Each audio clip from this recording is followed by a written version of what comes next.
Paul Brown. He said, "You are my running back." And that was the greatest word I've heard in sports. There are those that say you're the greatest lacrosse player ever. What do you say to that? I say, thanks. What would you say to the fans of Cleveland? Thank you. Genuinely so. It's a great city. And it offered me an opportunity to live life.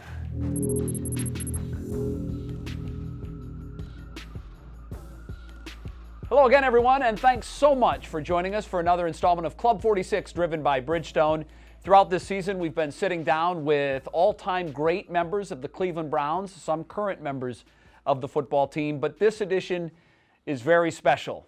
Not just another all-time great Cleveland Brown, the all-time great Cleveland Brown, and the man many say is the all-time greatest football player ever to play the game, Mr. Jim Brown. Jim, great to see you. Thanks for taking time with us. Thank you. When you were young, watching football, did you pattern your style after anyone, or did you just create your own path? No, I created my own path because, and I'll say this, it sounds like that I'm a very arrogant person. I was creative in how I utilized what God gave me. My physical stature was 232.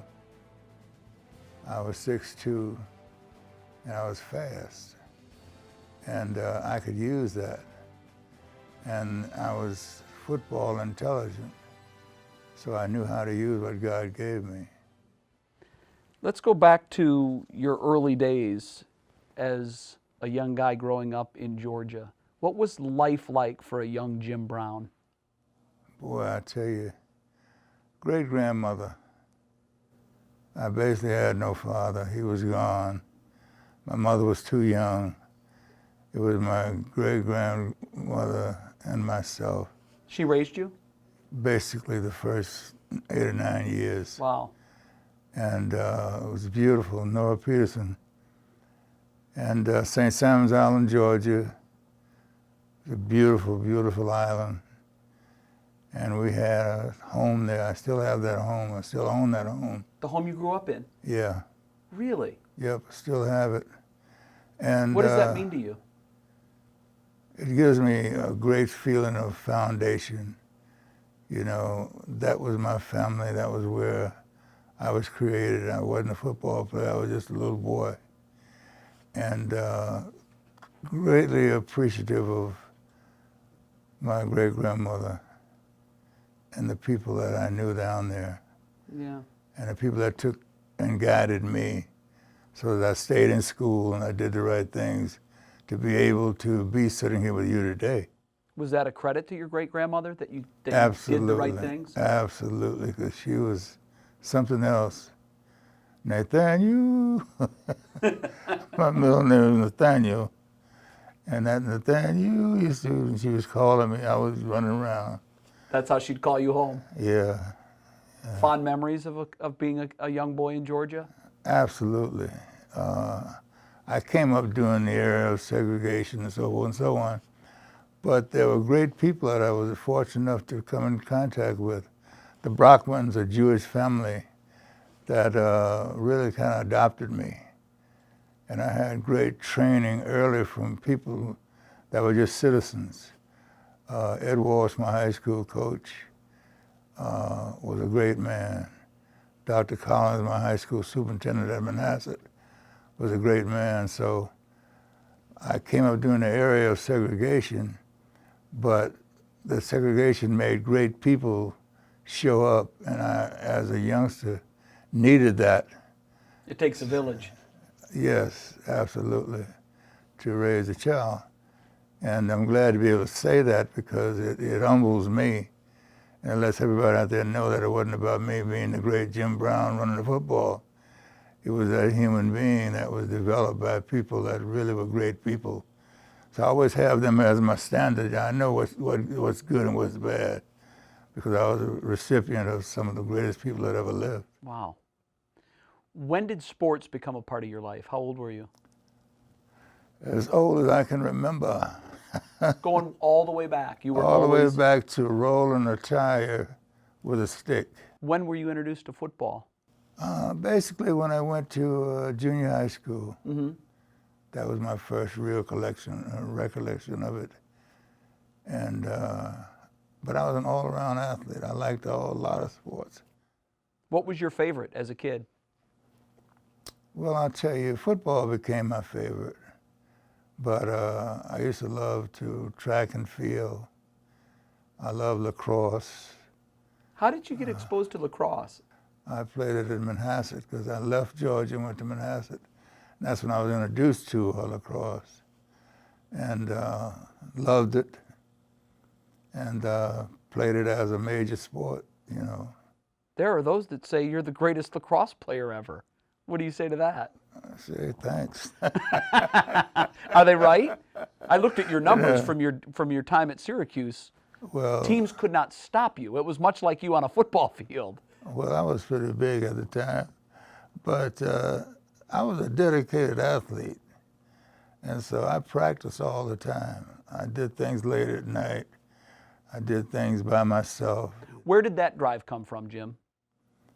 I was born with it. You had it. When I talk to people about myself, I think that my determination was what really made me a really good athlete and a human being. And I'm not saying I'm a good human being. I'm just saying that drive, because we were very poor. We were very poor, and Georgia, you know, Georgia wasn't the greatest place to be at the time because it was the South. And you had to have something that's from the inside, because if you tried to deal with the politics, it would run you crazy. How do you think growing up poor shaped who you would become as an athlete? Oh, it had a lot to do with it. It had a lot to do with it. How so? Because I learned how to work very hard, and I learned to utilize every determination that I could. And I was appreciative of the fact that God gave me a body and a mind, and that I could overcome things if I worked real hard.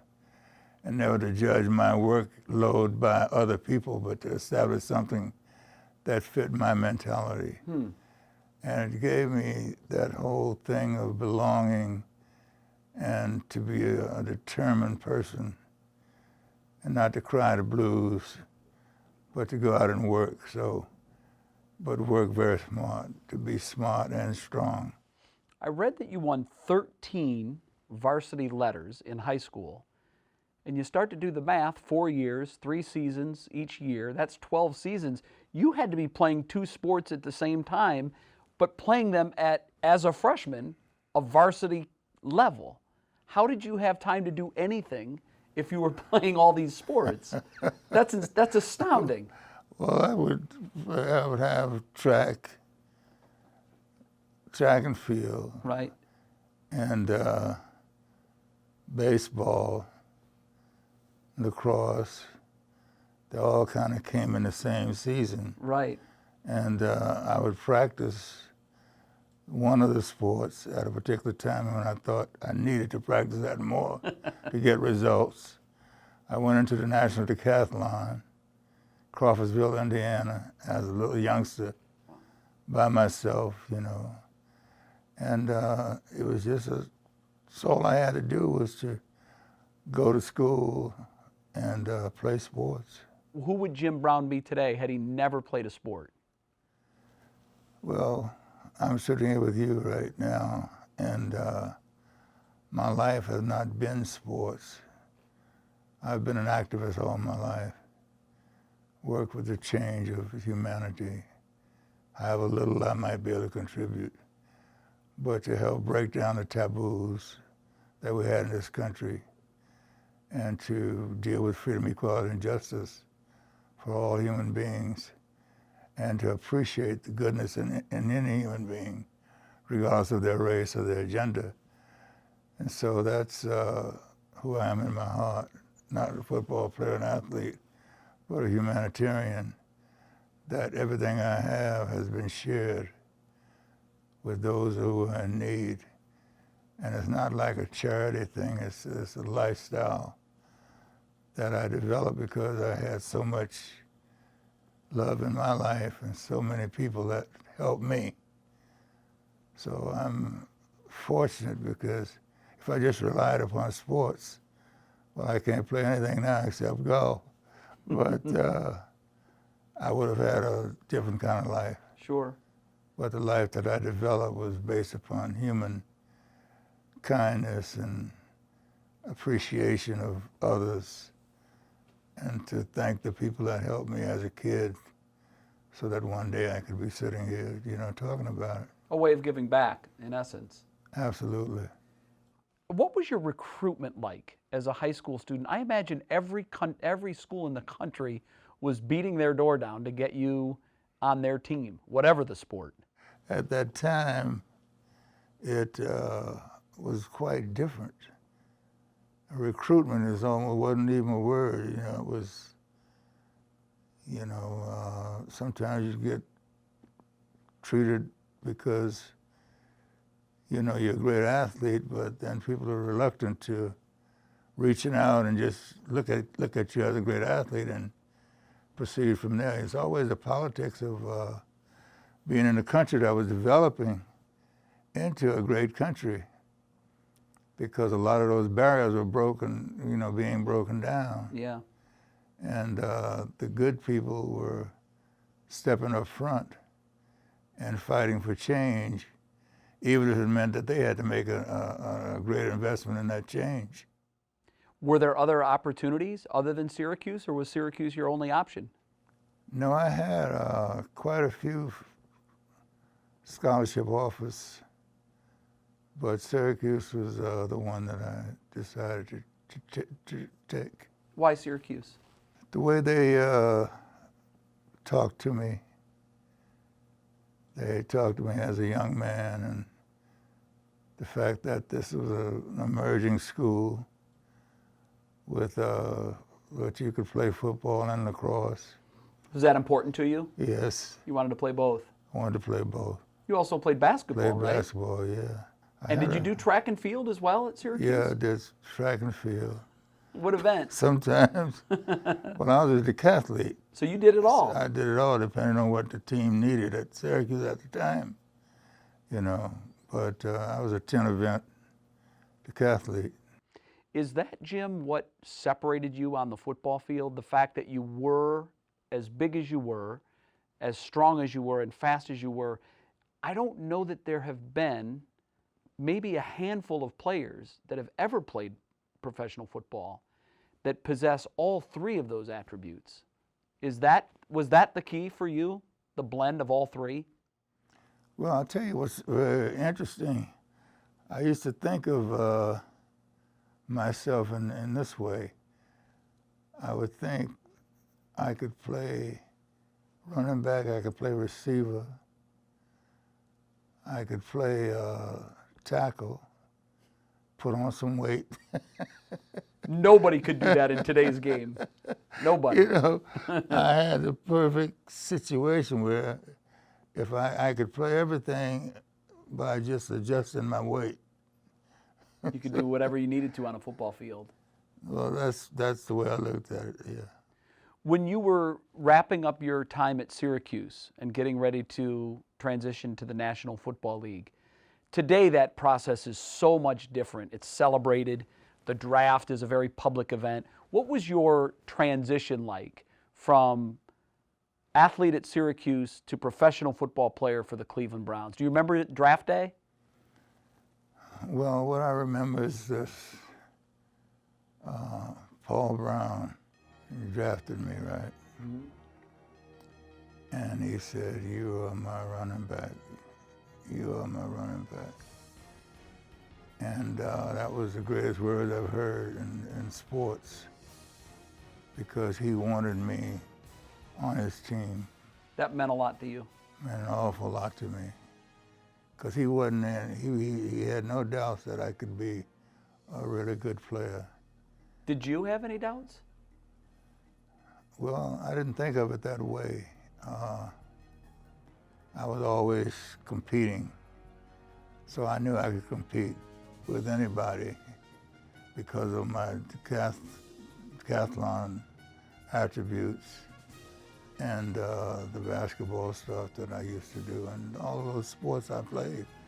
So I had the confidence based upon participation. You knew you could do it. Yeah. What was that first week with the Cleveland Browns like? What was your transition into pro football about? Well, I'll tell you,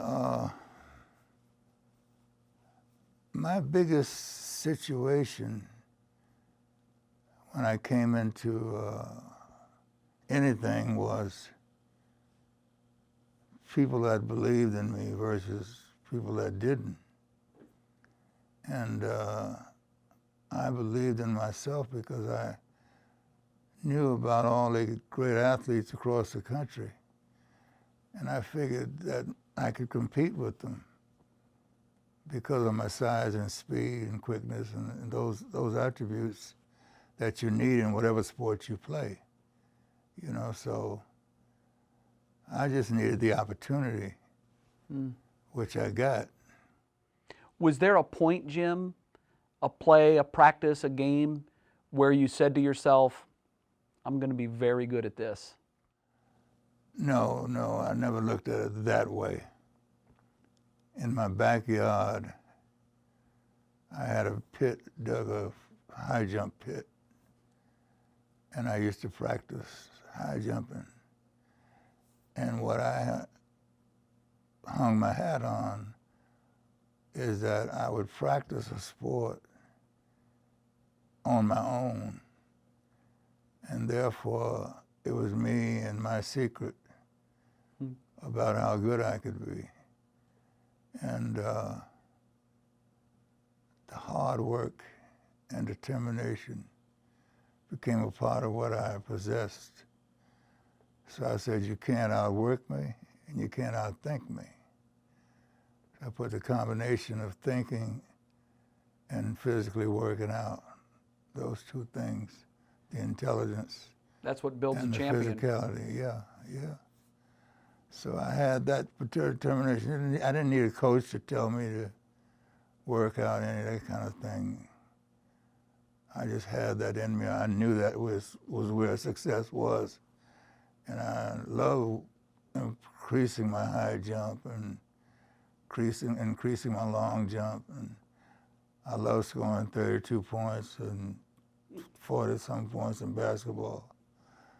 So it was my own satisfaction by the results that I got from my hard work. You mentioned all the different sports that you've played through the years.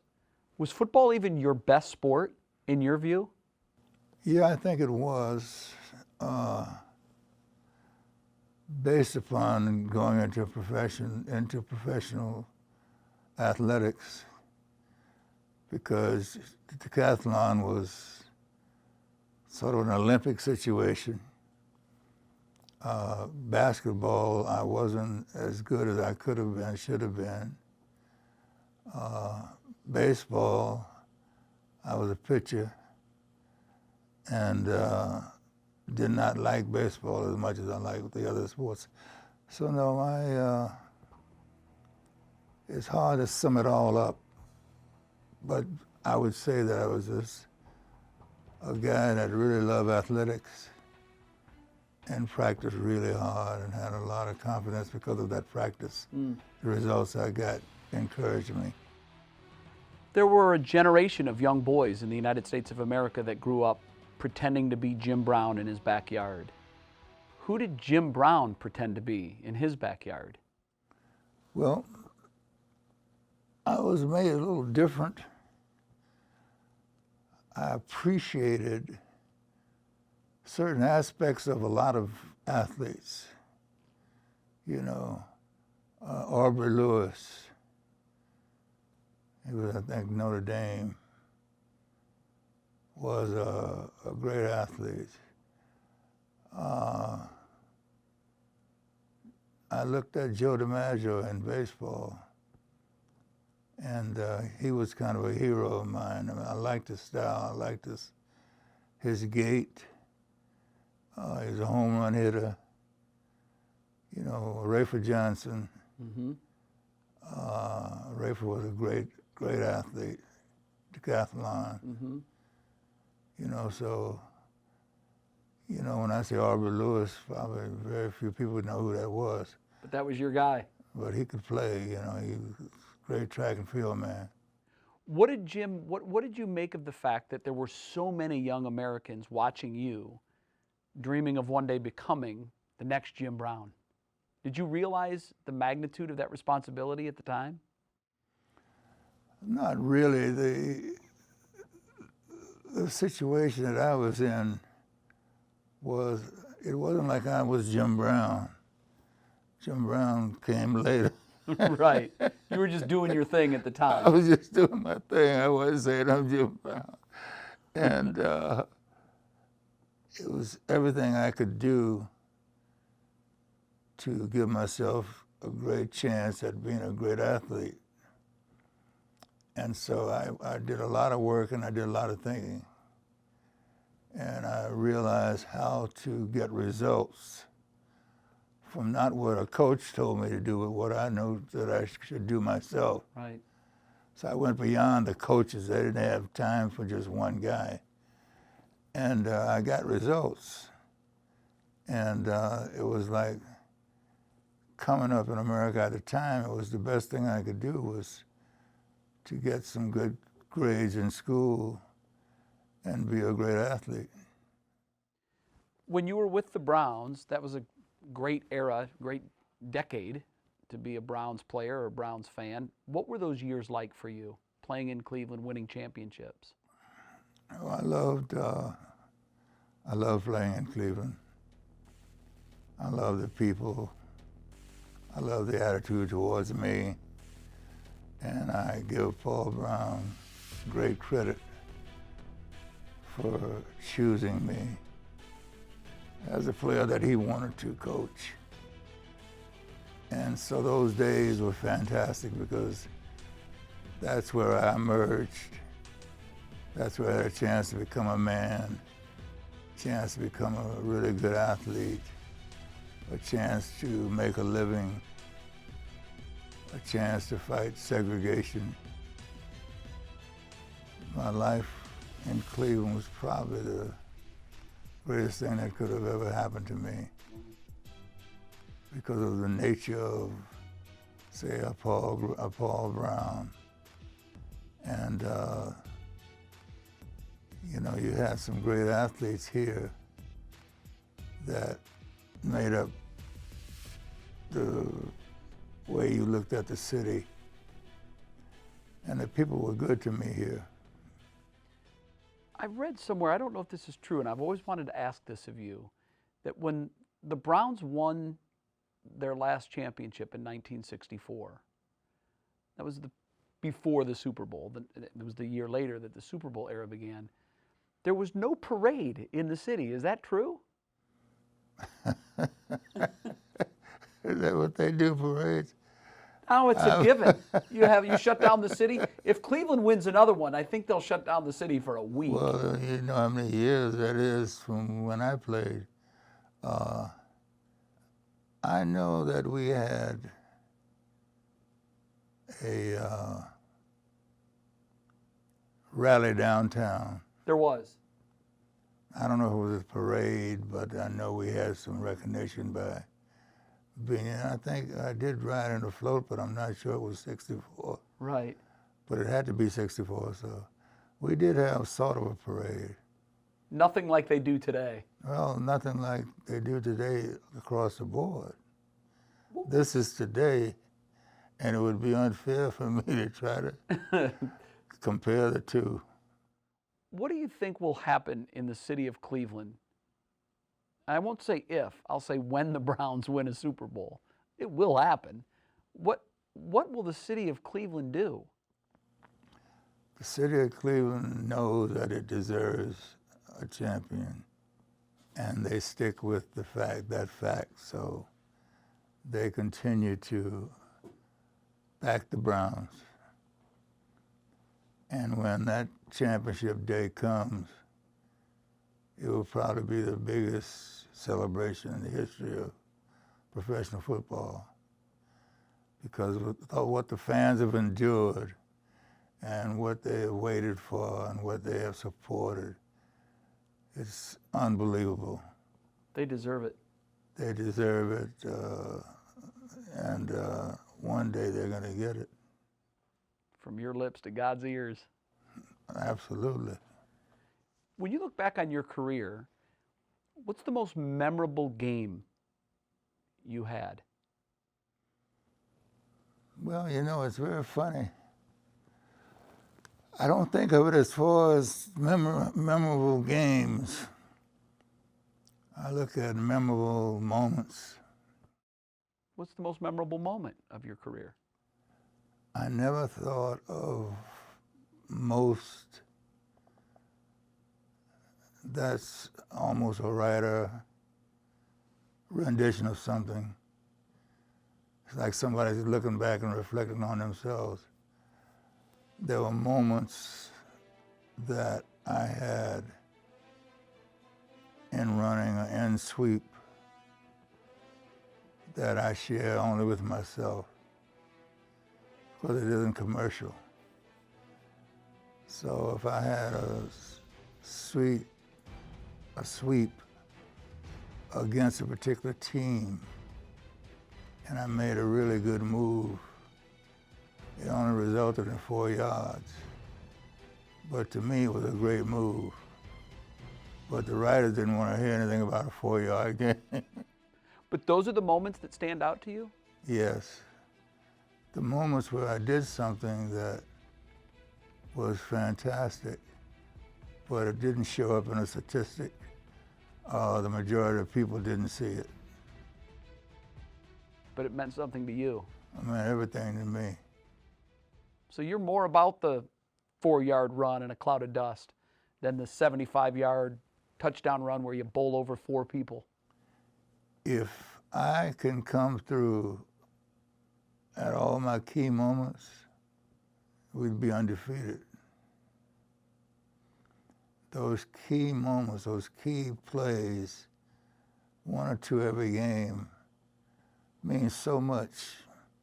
When you get that 1-yard first down, keep the drive going, that's a great 1 yard, man. We don't appreciate those enough? As No. fans and media, we don't enjoy those enough?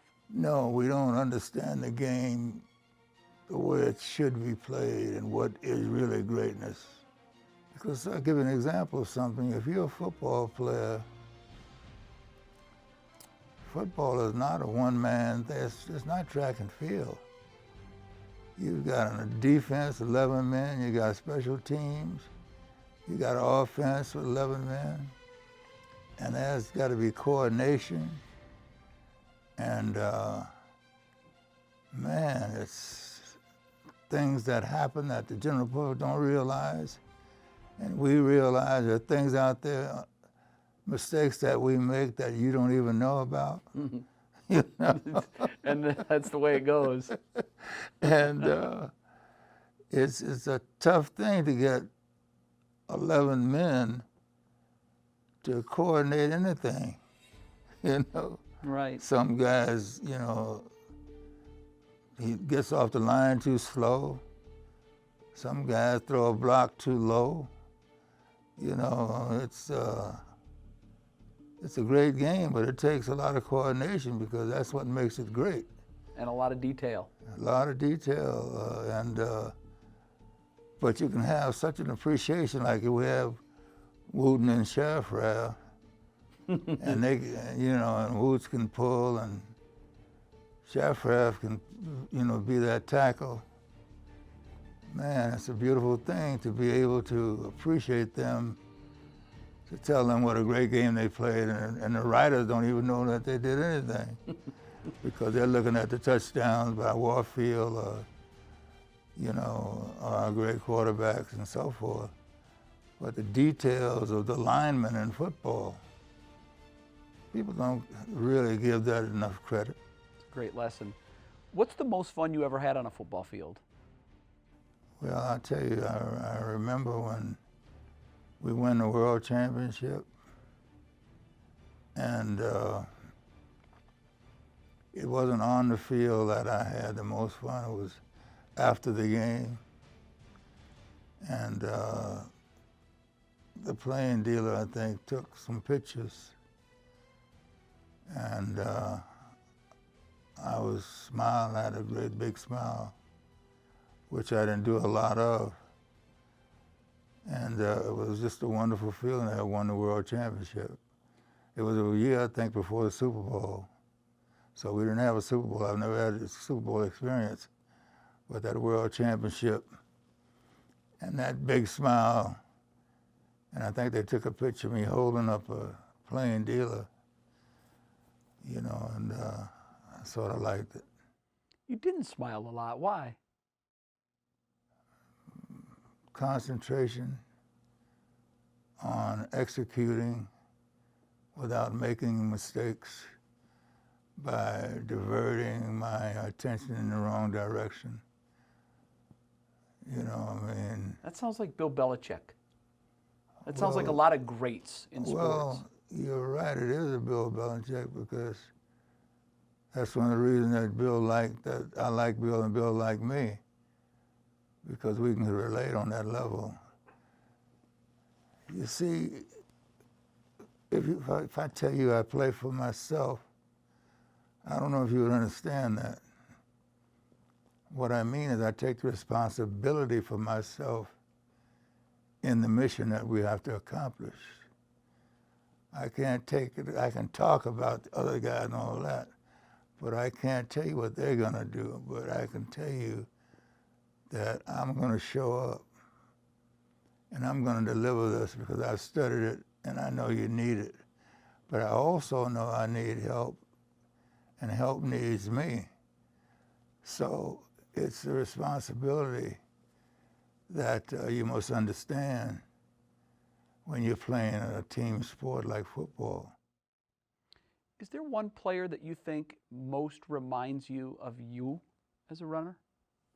Well, I don't, past or present? I don't really think like that. See, when you bring me outside of myself and start talking to me about guys relating to me relating to other individuals, yeah. I relate to a lot of individuals, but I never compare them to me. When I look at, say, the determination of Walter Payton, I don't think about me and Walter, whatever. I look at Walter and say, man, that guy's like, he's not big, but he's quick and he's determined like nobody I've ever seen. He's a soldier. And I might mention that to some other player that would understand what I'm saying, because Walter at the time might not be in the news. And everybody's over here dealing with some other guy, and here I am over here with Walter talking about this guy. And then maybe one or two or three of us are looking at Walter and knowing that this is the guy, not that guy. Right. But this is the guy getting all the press and all the news and all of that.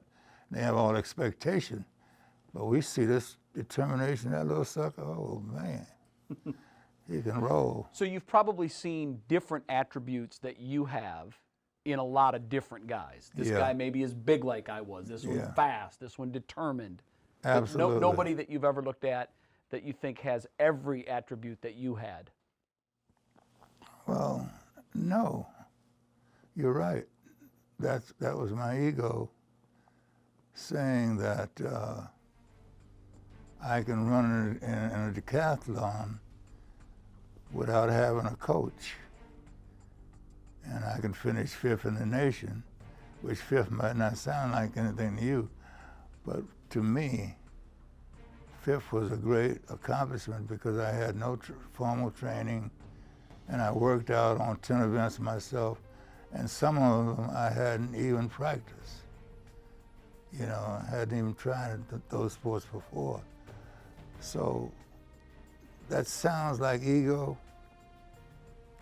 but it's not ego, it's responsibility. You take the responsibility of producing because you go to the sidelines and you practice. It doesn't matter how long you practice because you're doing it for a purpose. and you're not like 9 to 5 job, and then you're just doing certain things up until a certain point, then you go home and sleep. Right. I use my head, use my physical talents together, and that brought about a lot of success. What went into the decision, Jim, to retire after 9 seasons? You know, that question is a funny question, because other people should be able to give an answer that without me talking. But I'll take the responsibility of telling you this. The reason that you could ask me that question is because most people don't do it. And some people make a mistake by not doing it. Mm. They always say if you stay too long to a guest, you start to smell. So don't overstay your stay. You take your presence out. So it was important for you to go out as a still great running back? Absolutely, no question. You get out on time. You don't use yourself up. You don't come a charity case. You don't make excuses. If you finish at the top of your game, that'll live forever. That's how people remember you. Can never change. That'll be forever. But if you're a great player and you stay around too long and then people start making excuses for you, the conversation is about you, and you don't want it to be that way. You want to be on top. You transitioned from football to actor very seamlessly and had a lot of success as an actor, which is not easy to do. Did that keep regret from creeping in because you were successful in your second career? Did that keep you from having thoughts, maybe I had another season? Did you ever think that? No. Really? I was so glad I was smart enough to quit on time. Be dumb as hell to stay around too long. What could you gain? Where did that wisdom come from? Was that something you just instinctively knew, get out now? Well, we all have a certain amount of intelligence. So I imagine whatever intelligence I had told me that you would be asking me this question 35 or 40 years later. So I was reading your mind before you were reading it. Talk about the transition to Hollywood. What was that like, going from Jim Brown, all-time great football player, to Jim Brown, Hollywood actor? The thing is, cutting off my ties in football, I knew I didn't want to get behind a desk. Mm-hmm. So before I retired, I did a film, like Rio Concho's, a Western. And because it was decent film and I did a decent job, I felt this is a high-profile profession. I'm leaving a high-profile profession, and this transition will be good. It won't hurt at all. And that's the way I looked at it. And I think one of my first job was with Raquel Welch. Pretty good way to start. So it was like giving up one thing, but you had something else that was just as high profile. And I sort of looked at it that way, on kind of a commercial way, but also I wanted to break down some taboos. So Raquel Welch and I were the first interracial couple that starred in a film together, but I wanted that to be a part of my resume. That was important to you. Yeah. And that movie did break down a lot of barriers and stereotypes. Yeah. Are you more proud of your time as a football player or an actor? If you're considered one of the best football players and you're not considered one of the best actors, that's an easy answer. But you had success as an actor. But here's the You were thing. good. Well, I'll tell you what's happening right now. You're showing how smart you are, because I had a really good career in acting.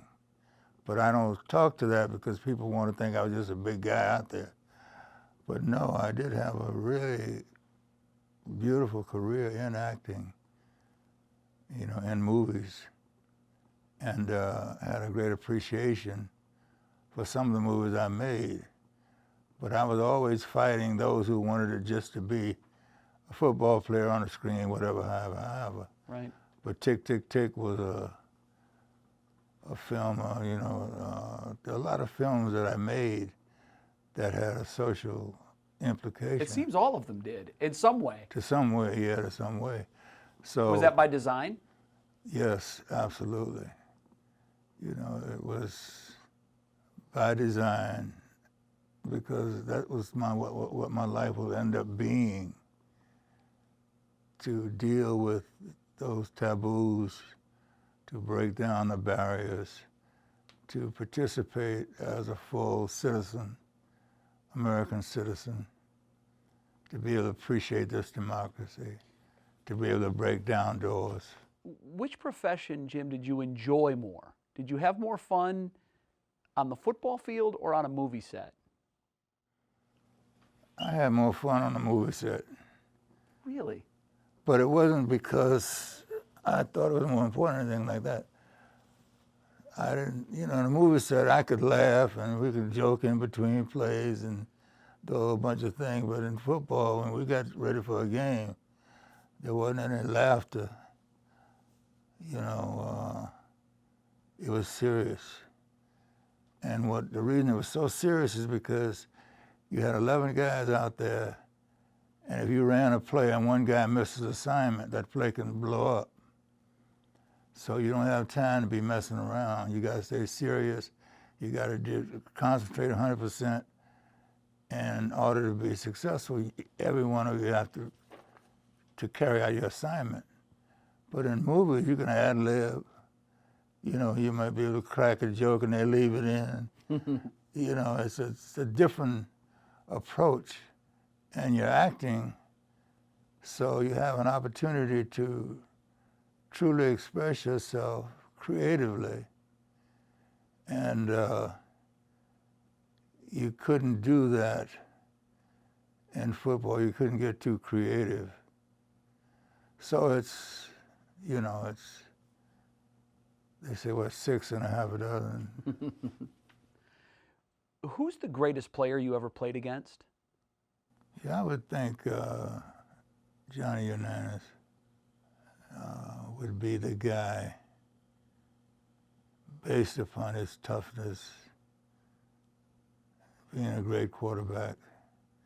I don't deal with the statistics. I just deal with how I felt when I was playing against him. What you see, yeah. And he was dangerous.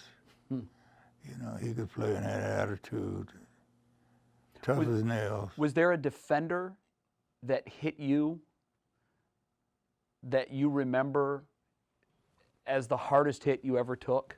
Well, I tell you, as a defender, I remember, I don't know if it was the hardest hit I took, but I knew he was going to be a great player. I think I played against Butkus when he was a freshman, I think, when he came into the league, I think. And we had an all-star game, and Butkus hit me once. And I went back to the huddle. I said, I don't know who that guy is. But he sure hits hard. He hits like a truck. Yeah, he hits hard, Dick Butkus. So I always laugh because I think he was just a rookie. And he was the guy. Yeah. When you watch highlights of yourself, what do you think? What do you say when you watch those clips? I stretch, man, and just say, why didn't I pull just a little harder? Really? I think of the things I could have done. Instead of enjoying what you're looking at, Yeah. you think that run could have been 5 yards more. Yeah, sometimes. I look at the intelligence of it, and the determination and the options I had. And I'm looking at the ones that I didn't do what I should have done. Final question. When you ask Cleveland Browns fans about the great Cleveland Browns of all time, there's almost no argument. Your name is always the first one that comes up. You've meant so much to this city and this fan base. What has this city and this fan base meant to Jim Brown? Oh man, it's almost like life itself. What would I do without Cleveland? I haven't had that experience. The experience I had here was one of success. And without those people in the stands, what would I be, you know? What would you say to the fans of Cleveland? Thank you. Genuinely so. It's a great city. And it offered me an opportunity to live life. How is life for Jim Brown today? Let me just share this with you. Please. My life at this time is as good as it probably can be, because I've come through all the hardships and I have my family intact and my kids are functioning and my wife is fantastic. And we make our contribution to ourselves, our family, and to the community. And I have an opportunity to sit here with you and discuss these things. Well, that's a privilege. It's unbelievable. You've lived a charmed life. You really have. Yes, it's been an unbelievable journey. And I look at it and I say, I'm humble enough to look at what I need to do to be a better person. So I know that my mission should be to work on being a better human being. And that's what I'm doing. And the second part to that is I'm looking at the people that I can help and how I can help. So I'm so fortunate to be at that particular point. I'm not looking at the people that were nasty, the people that were this, people that were that. I'm looking at the things that I can do to affect myself and then to be able to help others. The wisdom of Jim Brown. Mr. Brown, it's been a true pleasure. Thank you, sir. Thank you so much. One of the all-time great football players and certainly all-time great Cleveland Brown. Thank you for joining us for another installment of Club 46, driven by Bridgestone. That wraps up our first season. We will be back next year with another season of sit-down interviews with all-time great Cleveland Browns. Until then, for Jim Brown, I'm Jay Crawford. We'll see you soon.